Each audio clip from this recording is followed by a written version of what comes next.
Hi guys, मैं सैयद आज़म Ali आदमखोर part 7 लेकर आया हूँ। लास्ट एपिसोड में आपने सुना कि वो लोगों ने कब्रिस्तान में जाकर एक मुर्दे का गोश्त खाना शुरू कर दिया क्योंकि उनसे भूख बर्दाश्त नहीं हो रही थी और उन्होंने अब एक नया खाने का ज़रिया निकाल दिया था और वो था इंसानी गोश्त खाना। आइए सुनते हैं आगे कि आगे और उन्होंने क्या क्या किया। इंसानी ग़िज़ा से उनका कुछ भी लेना देना नहीं था। वो इस ग़िज़ा की जानिब आँख उठाकर भी नहा देखते थे। ये क्या है?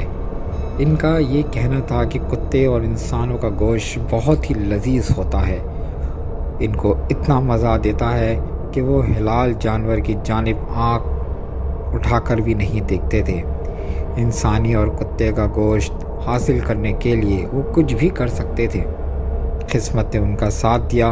वो बराबर अपने काम में बिज़ी रहे और किसी को कानो कान खबर भी ना हुई। एक बार वो मुर्दा लेकर रात को घर आए, उसकी रान काटी और खाकर सो गए। मोहल्ले वालों में से क्योंकि एक बच्चा तक भी उनके घर नहीं आता था, इसलिए वो मुर्दे को वैसे ही चारपाई पर डाल देते और ऊपर कुछ कपड़ा वगैरह डाल देते और बेफिक्र हो जाते। खैर, सुबह उनके घर पड़ोसी का कुत्ता गोश्त की बू सूंघ कर आया तो उनकी नज़र पड़ गई। कुत्ते को देखकर उनके मुंह में पानी आ गया।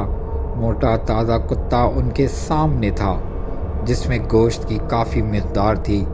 वो मुर्दे को छोड़कर कुत्ते की जानिब लपके। मुर्दे की दूसरी बोटियों की शक्ल में कढ़ाई में चूल्हे पर पक रही थीं। कुत्ता भागकर गली में चला गया और दोनों एहतियात से उसे पकड़ने के लिए उसके पीछे हो लिए। कुत्ता तेज़ी से भागता हुआ मुख्तलिफ गलियों अबूर करता गया और वो भी भागते भागते कुत्ता काफ़ी दूर निकल गया और कब्रिस्तान में आ गया। मुसलसल भागने से उसके मुंह से पसीना पानी की तरह बह रहा था, मगर वो अपने पीछे पड़े दो इंसानों के हाथ नहीं आना चाहता था।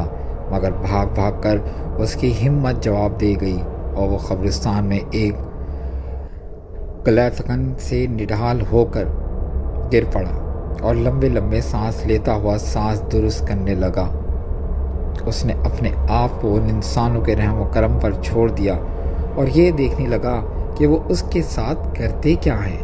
अरशद और मुनीर ने कुत्ते को गिरता हुआ देखकर तेज़ी से उसकी जानिब लपके और कुत्ते को पकड़कर उसकी गर्दन मरोड़ दी।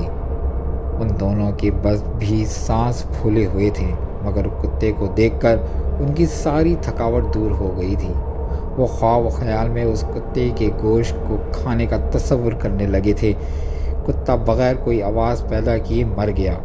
इन दोनों ने उसे एक जगह रख दिया और उस जगह पर निशानी रख दी ताकि रात को उसे उठाने में कोई दिक्कत ना हो। पड़ोस के कुत्ते की मालकन, जिसने कुत्ते को उनके घर आता हुआ देखा था, वो कुत्ते को पकड़कर घर लाने के लिए घर गई। काफ़ी अरसे बाद वो उसके घर में दाखिल हुई थी तो उसे एक अजीब से वहशत हुई। डर सा उसे ऐसे लगा कि जैसे उसके घर में इंसानी नहीं बल्कि जिन भूत रहते हों। मकड़ियों की जगह जगह जाले, अजीब सी बदबू, उजड़ा हुआ घर, कोई शय किधर पड़ी हुई थी और कोई किधर। सहन भी जगह जगह से खुदा हुआ था।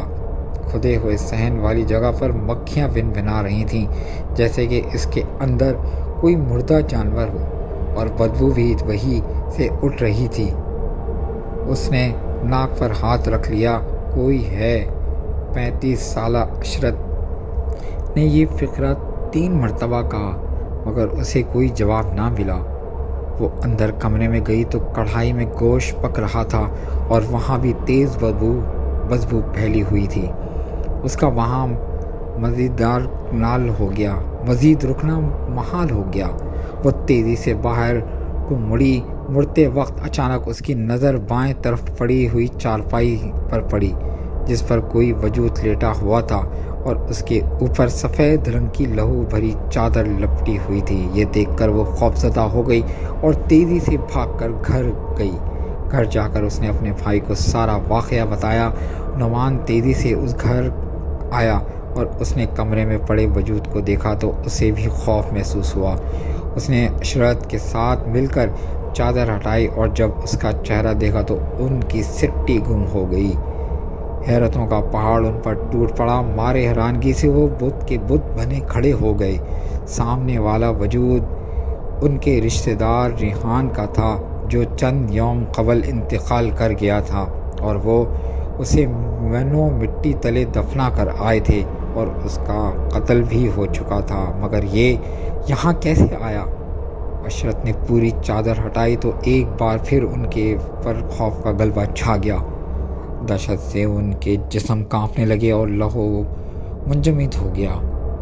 اس کی دونوں ٹانگیں کٹی ہوئی تھیں۔